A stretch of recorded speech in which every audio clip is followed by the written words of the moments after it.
राजनीतिर संजोग बा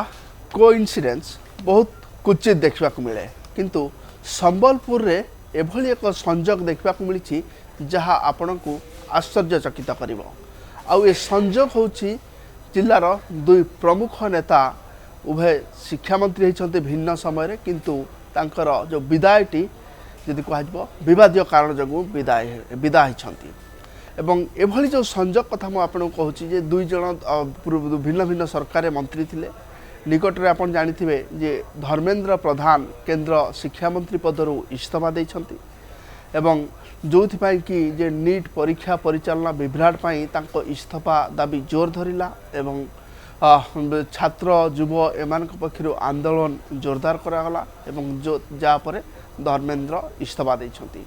एवं आउ जड़े उच्च शिक्षा मंत्री जहाँ को आप भूली जाइए जे गत सरकार समय रे अर्थात राज्यर बिजु जनता दल सरकार समय रे से उच्च शिक्षा मंत्री थिले एवं बहुत स्वल्प अवधि समय पाई थिले बोधहुए जदि ओडिशा राजनीतिर इतिहास को देखा जाए सेतिकी कम समय पाई कि कहीं मंत्री पद रही नथिले सी होउछंती तत्कालीन रेढ़ाखुलर विधायक रोहित पुजारी बा संबलपुर जिला बिजु जनता दल वर्तमान जे सभापति रही रोहित पुजारी एवं रोहित पुजारी जदि आप देखिए जे धर्मेंद्र को इस्तीफा पर किए सबुठ बेसी उत्साहित ताले सी होची संबलपुर जिला बीजेडी सभापति रोहित पुजारी एवं निकट में रोहित पुजारी गोटे सांबादिक सम्मिलन करथिले एवं धर्मेंद्र संसद पदरु इस्तीफा देवा नहीं कि दाबी करथिले एवं ये जो किंतु रोहित ये जो दाबी करने सहित जदि तार जो उत्तर रोहित अभियोग जो सांबादिक सम्मिलन जो करते तार अभियोग उत्तर भारतीय जनता पार्टी मुख्यालय रे तत्कालीन जदि कह पूर्वतन बीजेपी विधायक जे रही रेंगाली नाउरी नायक एवं संबलपुर जिला बीजेपी सभापति सहित मिलित प्रेस मीट से करते से बिजु जनता दल सरकार को मध्य टार्गेट करथिले रोहित को ये आरोप नहीं किए तेबे कथा उठुची जे ये जो संजोग कहीं एवं रोहित वे तो जिला सभापति अच्छा से दृष्टि संबलपुर सांसद धर्मेंद्र प्रधान अच्छा गोटे राजनैतिक आरोप करने स्वाभाविक कथा किंतु गोटे कथा कह जाए जे जड़े जितेबाला अन्य जन कहूँ से सी निज कथा भाविबा दरकार हे तो राजनीति क्षेत्र में ये जिनसटी देखा जाई न थाए कहीदे थाए पर को बुद्धि नदी सही घर को जहाँ सबु क्षेत्र प्रযোज्य किंतु हे तो राजनीति क्षेत्र कि ये कथाटी प्रযোज्य नुहे ये कि रोहित बाबू कथा को जब आम अवतारणा करवा रोहित पुजारी भूलीगले सी अतीत में उच्च शिक्षा मंत्री थे एवं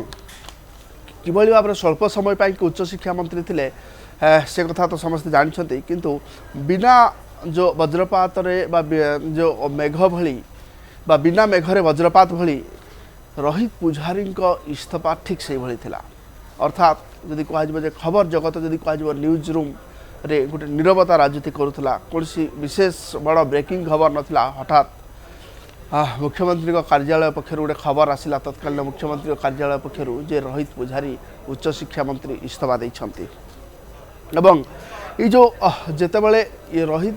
इस्तीफा खबर पवन बेगर जितेबाला न्यूज रूम को आसला से हठात ब्रेकिंग चलला एवं सबुआडे गोटे चित चांचल्य खेगला जे कहीं रोहित पुजारी जी वर्षक तले उच्च शिक्षा मंत्री दायित्व नहीं हठात कहीं इस्तीफा देले इस्तीफा पछर कारण कौन ये सब बुझा बहुत समय लगिगला एवं रोहित पछरे आग पछ हो तत्कालीन उच्च शिक्षा सचिव विष्णु सेठी विभाग बदल दिगला तेणु ये जो कहा जो रोहित एवं उच्च शिक्षा मंत्री एवं उच्च शिक्षा सचिव उच्च शिक्षा मंत्री इस्तीफा एवं सचिव बदली ये गोटे ओडिशा राजनीति से गोटे हलचल सृष्टि करथिला एवं रोहित पुजारी कौ समय मंत्री हेले ना नवीन को जो पंचम पाल जो से मंत्रिमंडल संप्रसारण करते तत्कालीन जो अरुण साहू को मंत्रिमंडल ड्रॉप करागला से रोहित पुजारी को उच्च शिक्षा मंत्री भाव में दायित्व देते नवीन एवं एक कथा जितेबाला कह 2023 मसीहा जून मसरे हठात रोहित पुजारी को मंत्रिमंडल बाहर कर दिगला एवं तापर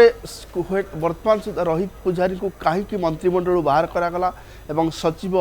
विष्णु सेठी को कहीं विभाग बदली करागला ये नहीं कि जदियो कौन बर्तमान सुधा ठोस कथा बा कौन कारण आसीपारि ना बा कहीं कहीं रोहित पुजारी इस्तीफा कहीं दाबी करुनथिले यही खबरटी गोटे थिला अप्रत्याशित खबर थिला या पछर जो संभाव्य कारण गुड़िक कहगला जे राज्यर विश्वविद्यालय गुड़िक प्रदर्शन को कहगला जे ता पूर्वर जे नवीन पट्टनायक गोटे रिव्यू करथिले से कहगला जे रोहित पुजारी गोटे परफॉर्मेंस खराब रही एवं को परफॉर्मेंस खराब रही ना राज्यर जो विश्वविद्यालय गुड़िक NIRF जो रैंकिंग तल को खसवा उत्कल विश्वविद्यालय ना ग्रेड कमिबा एवं सेतेबेले सी जो पूर्वतन मंत्री प्रसन्न आचार्य उद्देश्य ना जदिव नहीं नथिले गोटे कही वयस्क लोक राजनीति को वरिष्ठ नेता बयस सीमा को लेकिन कही वरिष्ठ माने राजनीति को आसवा कथा नुह यही सब जो संभाव्य कारण गुड़ी से दर्शा जाता यही कारण रोहित पुजारी इस्तीफा देइथिबा कथा कहगला एवं ये समय जदि जो ये थिला ये समय जदि कह जे जेतेबेले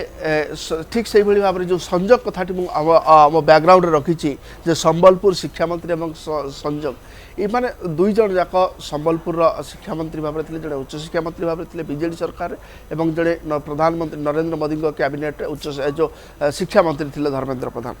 एवं दी जन जाक जितेबाला जे धर्मेंद्र प्रधान जदि कह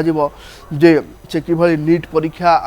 जो पेपर लीक विवाद भितर सी छंदी गले एवं जदि परवर्ती समय से परीक्षा है तार फल प्रकाशन है किंतु से विवाद कमिला नहीं एवं जो 22 जन छात्र छात्री विभिन्न राज्यर देशर विभिन्न स्थान आत्महत्या कले एवं जो कि पूरा देला जो आंदोलन जोर धरला सोनम वांगचुक AISF जी रही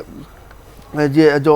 छात्र AISF जे सभापति जी रही एवं से माने समस्ते जो छात्र संगठन एमाने समस्ते पूरा जो आंदोलन करे बसिले एवं आमरण अनशन रे बसिले एवं संसद भवन पर्यंत जेतले मार्च रे गले पुलिस पक्षरु लाठीचार्ज करागला एवं धीरे धीरे ये जो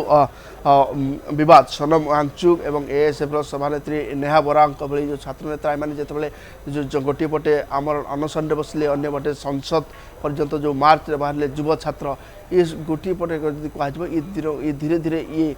विवाद बढ़िबारे लगिला एवं जो कि जो शिक्षा मंत्री पदर धर्मेंद्र प्रधान को इस्तीफा देवा पड़ा तेणु ये जो आमर गोटे आकलन बा ये जो गोटे अवतारणा